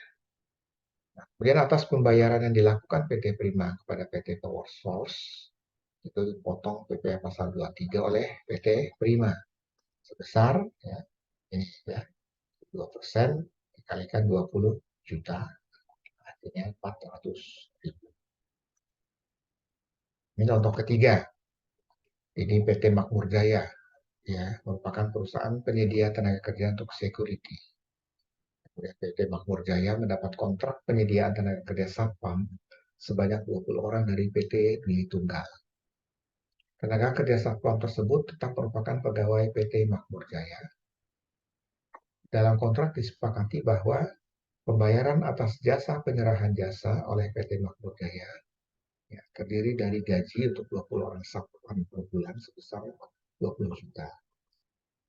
Kemudian imbalan atas jasa penyediaan satpam per bulan adalah 2 juta. Di sini nanti coba dihitung juga, ya, PPh pasal 23, ya, disesuaikan dengan apa namanya, jenis-jenis jasanya apa, ya. Kemudian nanti dihitung berapa pajak yang harus dia bayarkan. Jadi kalau kita lihat di sini, ya, ini adalah rincian tagihan PT Makmur Jaya kepada PT Tunggal. Pembayaran gaji 20 satpam berarti 20 juta. Kemudian ini imbalan jasanya 2 juta. Kemudian atas pembayaran yang dilakukan Dwi Tunggal kepada PT Makmur Jaya, itu nanti dipotong PPh pasal 23 oleh Dwi Tunggal. Sebesar berapa? 2 juta kali kan 2%, 40.000. Kemudian dalam hal tidak ada bukti pendukung atas rincian tagihan di atas, ya, jadi jumlah bruto sebagai dasar pemotongan PPh pasal 23 adalah 22 juta. Jadi sehingga PPh pasal 23 harus dipotong oleh PT Dwi Tunggal atas pembayaran kepada PT Makmur Jaya itu adalah 2% dikalikan 22 juta. Apabila tidak ada bukti pendukung, ya, untuk rincian. Ya, jadi nanti yang harus dipotong totalnya adalah 440.000. Contoh keempat, di sini PT Megah. Ini adalah pihak pertama, ya, melakukan kontrak dengan PT Satu Sarana selaku perusahaan agen periklanan pihak kedua untuk membuat iklan sekaligus memasar iklan pada perusahaan media, ya, sebagai pihak ketiga. Ini nilai kontrak yang telah disepakati, ya, nilainya 103 juta. Nah, coba kita lihat, ya. Ini adalah rincian tagihannya PT Satu Sarana kepada PT Megah. Ya, jadi pembelian material itu 15 juta, kemudian jasa konsultan 5 juta, kemudian fee agent 3 juta, kemudian biaya pemasangan iklan 80 juta. Ya. Dari situ nanti pemotongan PPh pasal 23 yang dilakukan PT Megah atas pembayaran jasa konsultasi dan jasa keagenan kepada PT Satu Sarana, ya, sebagai berikut hasilnya. Ya. Kita kalikan 2% dengan 5 juta tadi. Ini 100.000, ya, untuk jasa konsultasi. Kemudian 2% dikalikan 3 juta, ini untuk jasa agen. Nilainya adalah 60.000. Kemudian untuk pemotongan PPh pasal 23 yang dilakukan PT Satu Sarana atas pembayaran jasa pemasangan iklan kepada perusahaan media, ya. Jadi kita kalikan 2% dari 80 juta, ya. Jadi nilainya adalah 1,6 juta. Kemudian apabila tidak ada bukti pendukung atas rincian tagihan di atas, maka jumlah bruto sebagai dasar pemotongan PPh pasal 23 itu adalah 103 juta, ya. Kalau dia tidak ada bukti-bukti pendukung dari nomor 1 dan 2 ini. Sehingga PPh pasal 23-nya nanti kita kalikan, ya, 2% kali 103 juta. Ya, nilainya adalah 2 juta 60. Itu adalah contohnya. Dan bagaimana dengan kelima, contoh kelima. Sini kita lihat untuk acara pembukaan cabang baru, ya di sini PT Sumber Urip meminta CP Mitra Boga yang bergerak di bidang pengadaan catering untuk menyediakan makanan, ya yang terdiri dari makanan pembuka, makanan utama, kemudian makanan penutup untuk 500 orang. Kontrak yang disepakati untuk pengadaan catering tersebut adalah 40 juta. Atas pembayaran yang dilakukan PT Sumber Urip kepada CP Mitra Boga, ini dipotong PPh pasal 23 oleh PT Sumber Urip. Ya, nilainya sebesar 2% dikalikan 40 juta, hasilnya adalah 800 ribu. Nah, itu adalah PPh pasal 23. Mungkin ada yang ingin ditanyakan, mungkin ada yang kurang jelas.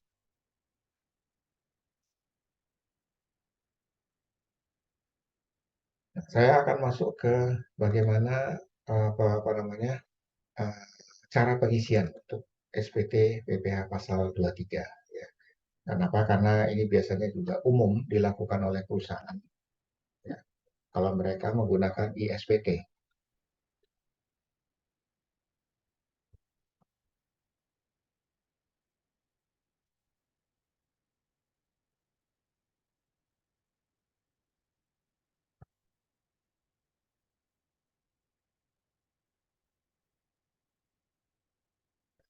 Bagaimana kita mengisi ISPT ya, untuk PPh pasal 23 atau 26. Nah, pertama, ya, ini ada salah satu contoh ya, untuk identitas wajib pajaknya, ya, namanya PT Sigap Prima Astera. Kita lihat di sini ada NPWP-nya, ada alamat, ya, kemudian ada nama kota dan kode pos ya sampai nomor telepon dan fax emailnya. Kemudian nomor pemimpinnya atau direkturnya Yopi Ivan Susanto, dan ini NPWP-nya. Nah, dia adalah penandatanganan terus dokumen perusahaan ya.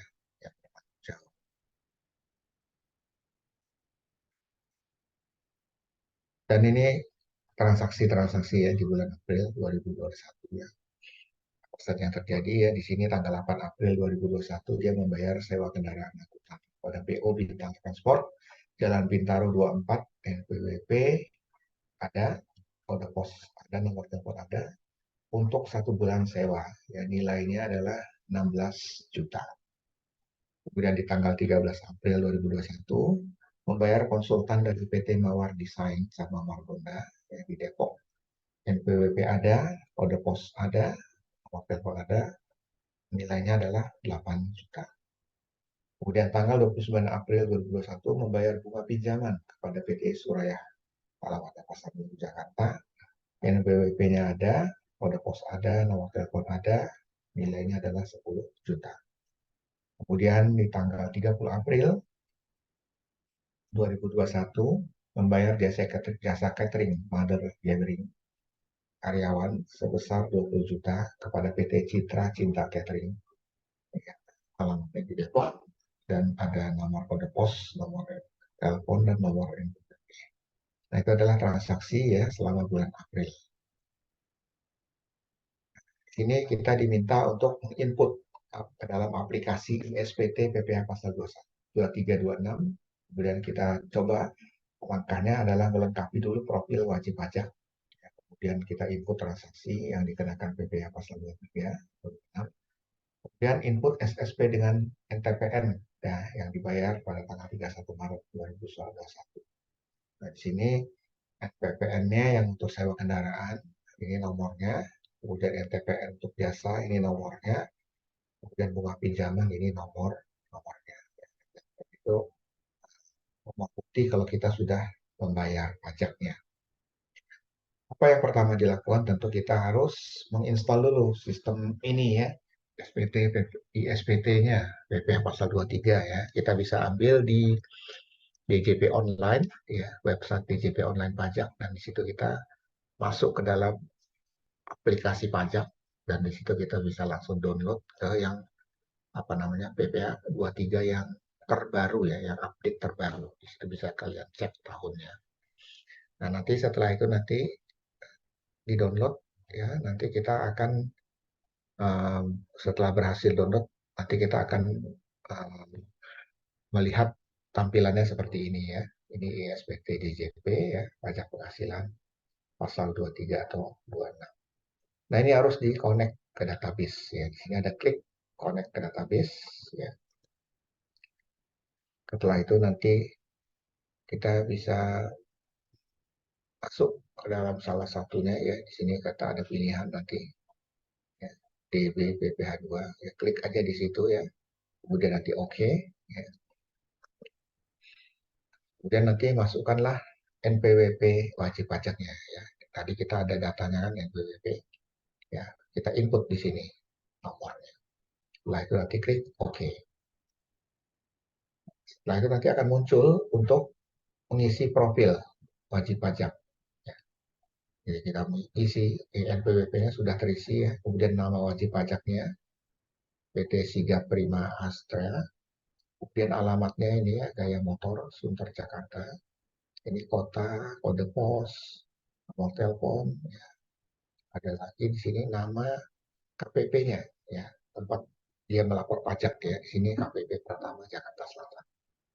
Kemudian ini adalah alamat email dari perusahaan. Dan ini adalah penandatanganan SPT ya, di NPWP-nya dan ini adalah namanya ya, Yogi Ivan Susanto. Nah, setelah itu kita masukkan penandatanganan bukti potong juga ya, kebetulan sama ya, namanya adalah Yogi Ivan Susanto, kemudian jabatannya adalah direktur. Setelah itu kita simpan setelah kita mengisi profil wajib pajak. Langkah berikutnya adalah kita mulai masuk, ya. Kita mulai login ke dalam sistem ISPT. Ya. Pertama, kita harus isi username-nya, ya. Ini adalah default, ya, sudah ditentukan dari sana, ya. Kita isi dengan administrator, kemudian passwordnya 123. Klik OK. Nah, di sini nanti kita akan masuk untuk klik menu program, ya. Ya, udah masuk klik menu programnya, ya. Klik buat SPT, ya. Dan akhirnya kita buat SPT baru. Nah, di sini nanti kita akan memasukkan masa pajaknya kapan tadi, ya. Kemudian tahun pajaknya kapan, ya. Dan ini kebetulannya tidak ya, masih 0. Jadi kita masuk ke dalam bulan, tahun, ya. Setelah itu kita baru buat. Maka selanjutnya adalah kita mengklik menu SPT PPH. Ya, di sini ada kan dipotong PPH dasar 23. Nah, di sini nanti kita harus melengkapi sesuai dengan transaksi yang terjadi di pusat tersebut. Kemudian lengkapi dan disimpan. Nah, jadi kalau memang dia tidak ada NPWP-nya ya, kita bisa ketik 0000 ya. Nanti seperti ini ya, kita masukkan NPWP ya, ada namanya PO Bintang Transport. Ya. Nah, di sini nanti kita mulai masukkan transaksinya ya, berapa, kemudian berapa persen tarifnya, baru nanti dia akan menghitung. Selanjutnya, ya nanti setelah kita input satu persatu, nanti ya, ini ada daftar pemotongnya. Bisa kita lihat ya, ada PO Bintang Transport, ya, nilai objek pajak 16 juta, ya, PPh yang dipotong 320.000. Kemudian ini ada PT Mawar Design, ya, ini nomor buktinya, kemudian tanggal potongnya, ini jumlahnya 8 juta, ya, PPh-nya lah 160. Kemudian ada lagi PT Suraya, ya, ini bukti potongnya, tanggal potongnya 9 April 2021, dan ini jumlah objek pajaknya 10 juta, ya, PPh dipotong nilainya 1,5 juta. Kemudian yang keempat di sini adalah PT Citra Cinta Catering, ya. Ini ada nomor buktinya dan kemudian tanggal potongnya 30 April, kemudian objek pajaknya 20 juta, sehingga yang dipotong menjadi 400.000. Nah, ini nanti akan otomatis kehitung totalnya berapa, ya 54 juta, dan ini pajaknya 2.380.000. Di sini nanti apa namanya, setelah ini baru kita nanti bisa masuk ke input SSP ya. Yang kita maksudkan di sini adalah input surat setoran pajaknya dan NTPN-nya. Nah, di sini kita buka menu SPT PPH, ya di sini kita buka ya. Setelah itu nanti ada daftar surat setoran pajak SSP ya. Kemudian ada namanya bukti pemindah bukuan atau PBK. Nah, kita klik di sini daftar surat setoran pajak ya, klik. Setelah diklik ya, kita lengkapi dan input semua NTPN. Baru klik baru dan simpan jika sudah dilengkapi ya. Jadi kita ya tadi ada 3 ya yang kita harus input ya. Kita masukkan NPWP, kemudian nama, alamat, ya, kode MAP, ya, udah bayar, kemudian kode jenis setoran pajaknya, kemudian uraian pembayarannya apa, kemudian NTPN-nya diisi, kemudian berapa jumlah yang disetor, ya. Kemudian ini ada tanggal setor. Ya. Ini nanti disimpan, ya. Setelah itu prosesnya diinput semua dari 3 macam NTPN itu, nanti kita akan lihat ada daftarnya di sini semua. Nah, setelah kita melakukan penginputan tadi, tentu kita ingin melihat ya SPT PPh 23-nya seperti apa ya. Jadi kita masuk di sini ke surat pemberitahuan SPT masa PPh pasal 23 atau 26 ya. Kita klik di situ nanti ya kita akan ketemu dengan ini ya, form yang berhubungan dengan PPh pasal 23 yang sudah dipotong. Ya. Ya. Bisa kita lihat di sini ada bunga, ini adalah dasar kenalannya, dan ini adalah pajaknya ya. Dan lain-lain ini sesuai dengan kategorinya. Ada 5 ya tadi ya. Setelah ini semua selesai ya, kemudian kita harus melaporkan ya. Laporannya adalah tanggal 5 April ya. Sini kita bisa menginput ya tanggal 5 April ya. Setelah ini kita input, kita save atau simpan. Nah, setelah itu kita masuk ke sini ya, SPT Tool, masuk ke lapor data SPT ke KPP. Kita klik di sini. Selanjutnya adalah kita akan membuat CSV file. Ya. Sama seperti waktu kita membuat PPh pasal 21 ya, yang beberapa hari yang lalu saya jelaskan. Ya. Jadi nanti CSV file itu nanti akan muncul ya, setelah kita melengkapi data-data ini. Nanti setelah kita proses, nanti akan berbentuk seperti ini ya. Jadi semacam kode yang nanti harus bisa dilaporkan KPP. Nah, ini nanti harus data ya akan disimpan dalam satu folder tertentu supaya tidak hilang. Nah, itu adalah untuk SPT, ya, bagaimana pengisian di SPT. Kira-kira ada yang ingin kalian tanyakan sebelum saya masuk ke PPh pasal 23.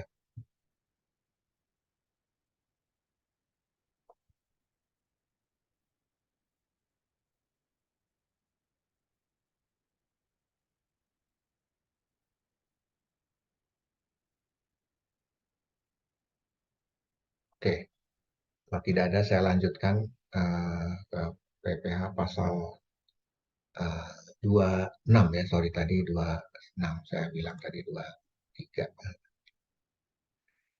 Nah, ini kalau 26 ini adalah kaitannya nanti dengan 23 juga, hanya saja dia untuk transaksi dengan luar ya, dengan luar negeri.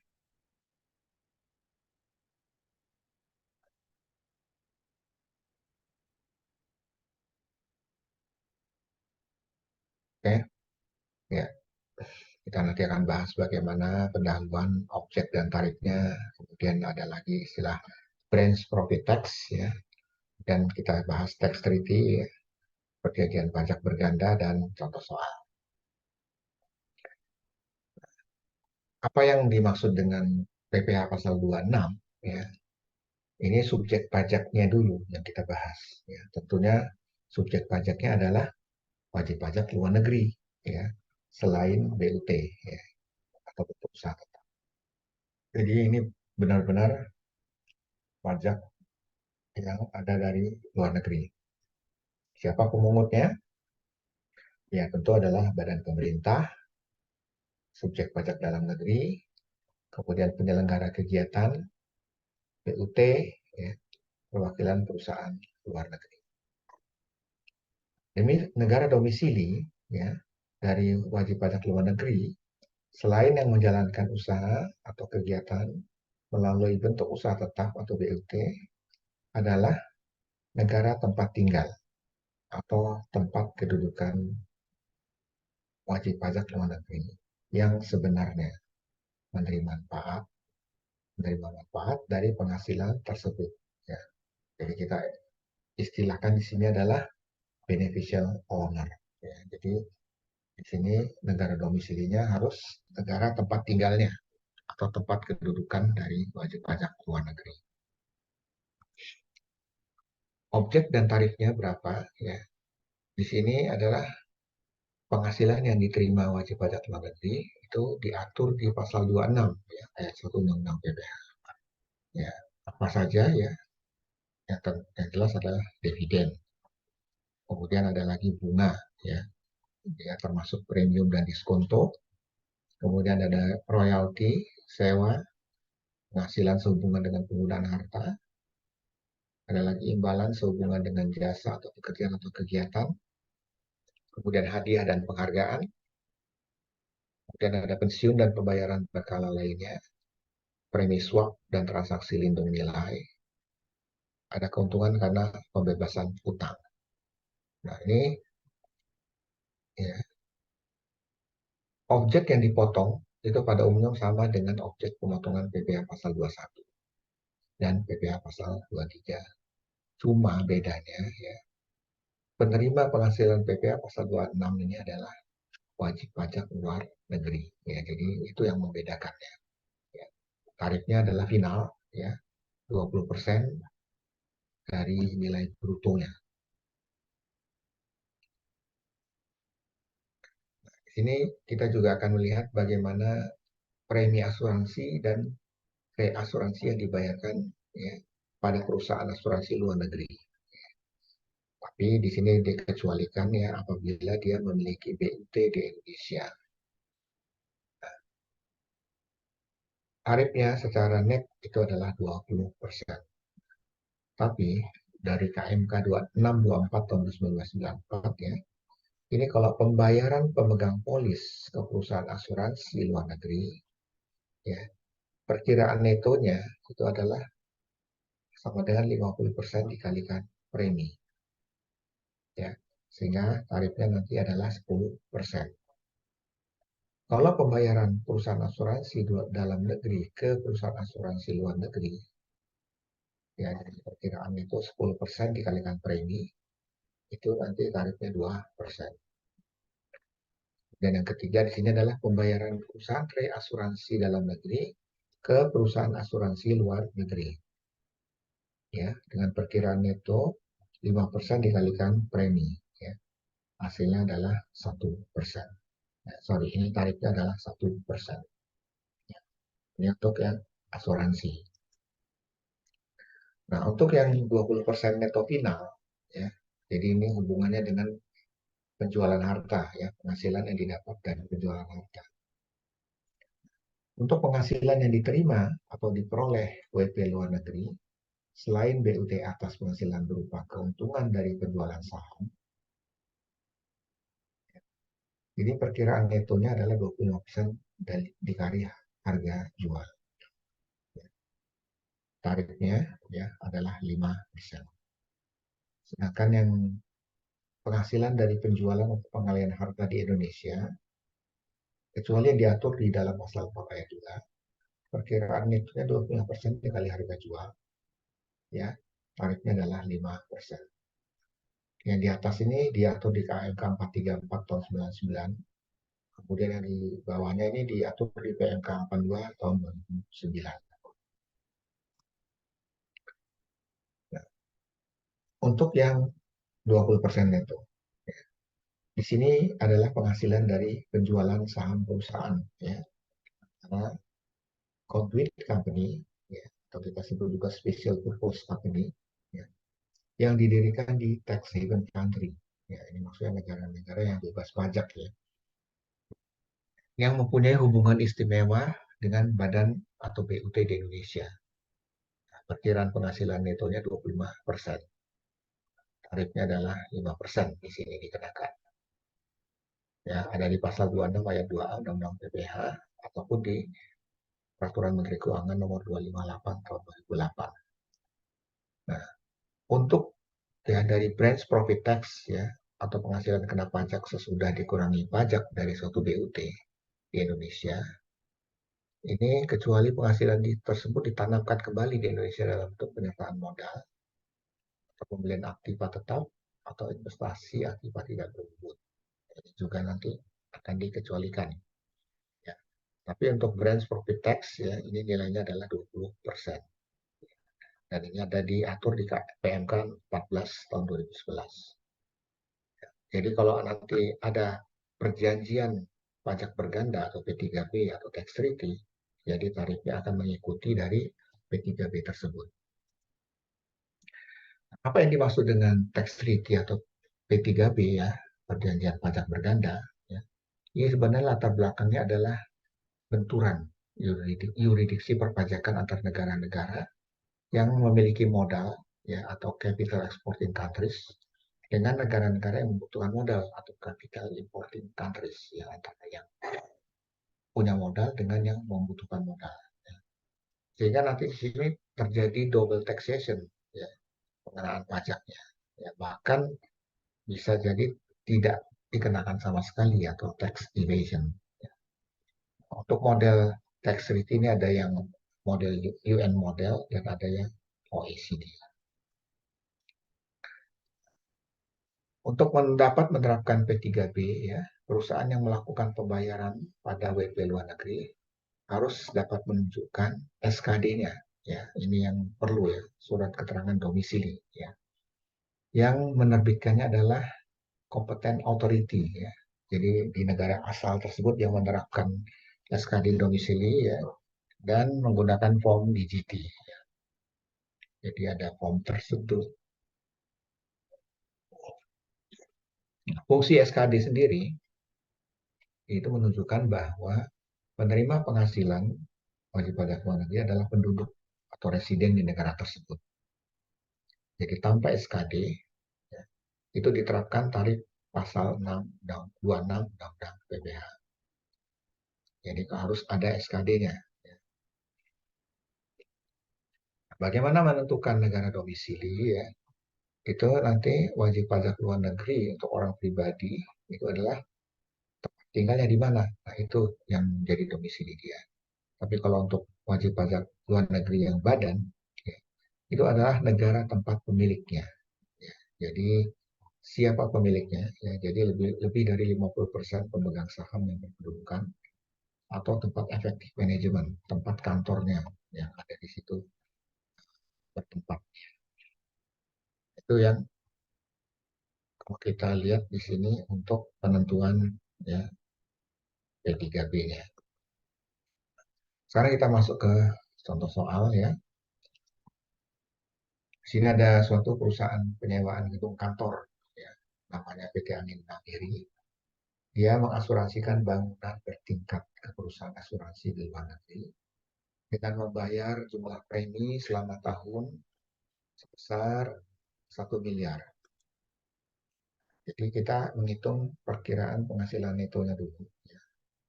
Di sini 50% dikalikan 1 miliar, hasilnya adalah 500 juta. Asal PPh pasal 26-nya, ya, ada tarifnya 20%. Ya. Di di sini dari mana ya? Kita tadi coba reverse ke ya bagaimana perlakuan untuk asuransi tadi ya. Itu tarifnya adalah 20% ya dari 500 juta sehingga PPh pasal 26-nya adalah 100 juta. Berikutnya di sini PT Langgeng membayar dividen pada Victoria Limited ya, perusahaan UK ya, di Inggris ya. Nilainya adalah 600.000 US dollar.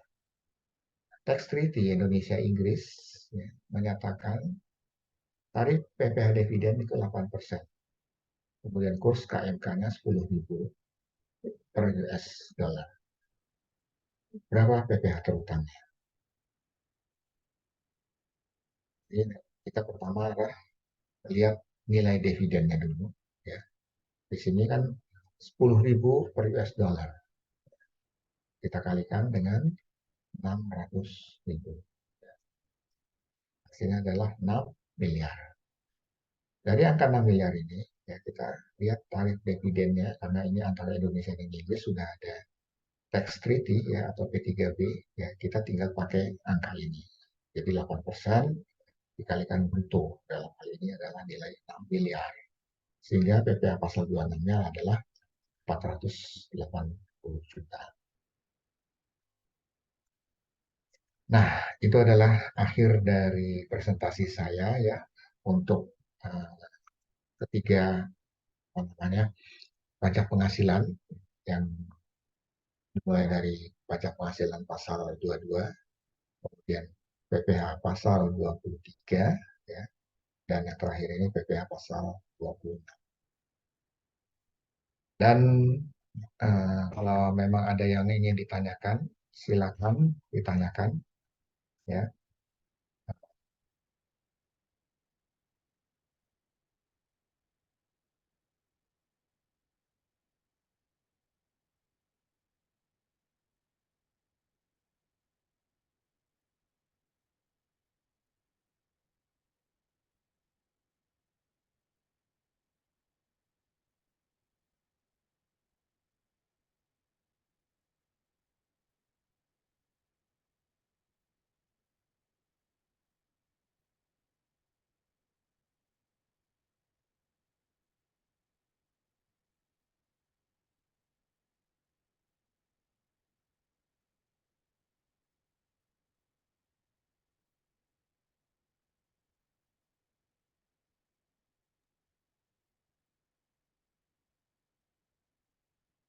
Ya, Mbak Melia, saya sudah menyelesaikan untuk eh, PPh pasal 22, 23, kemudian 26 ini, dan ini adalah pertemuan terakhir. Mungkin Mbak Melia bisa jelaskan untuk ujian yang akan dilakukan minggu depan ya.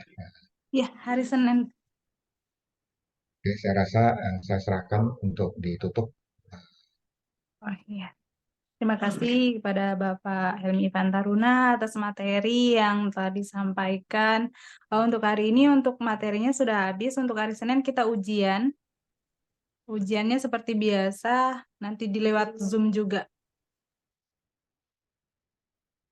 Bagi peserta yang belum absen, tolong absen di link yang sudah dikirim lewat WA. Gitu. Ada yang ditanyakan lagi atau tidak?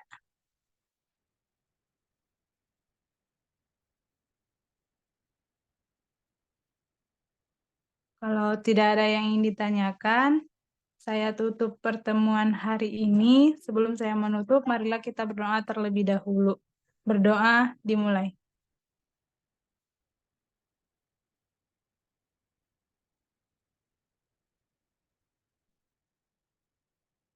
Berdoa selesai.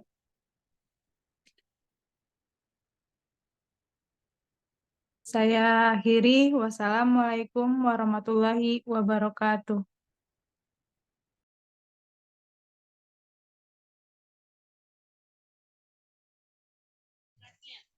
Makasih ya Pak. Selamat malam semua. Terima kasih Pak Helmi, terima kasih semua. Selamat malam semua.